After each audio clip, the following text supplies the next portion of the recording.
Baik, perkenalkan nama saya Elizabeth. Di sini saya diminta untuk membacakan kisah hidup Santo Fernabilibis Frater Giocondo Logna yang menjadi pandangan dan panutan hidup bagi saya.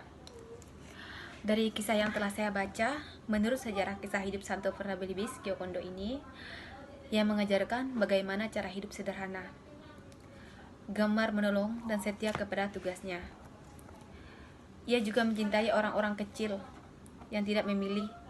Ia tidak memilih orang-orang untuk berteman, tidak membedakan kasta dari mana kalangan orang tersebut. Frater Giocondo ini juga orang yang sangat sederhana. Ia tidak pernah tertarik pada kemewahan duniawi, karena ia sudah dari kecil hidup terbiasa dalam keberkecukupan dan sangat sederhana. Sebagai anak penjahit, Santo Giocondo ini juga mewarisi kesalehan hidup yang membawanya terpanggil mengikuti jalan panggilan Tuhan.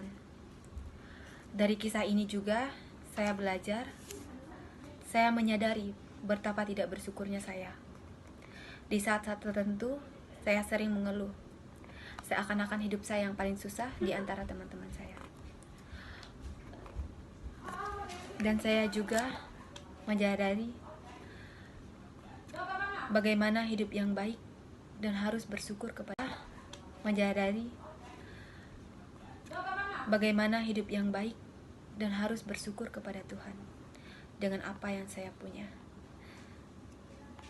Dan saya juga harus merasa hidup menjadi berkecukupan seperti Santo Giocondo ini tadi. Dan semoga setelah saya membaca kisah ini, saya bisa berbagi dengan orang-orang kecil dan sesama kita, orang yang tidak mampu.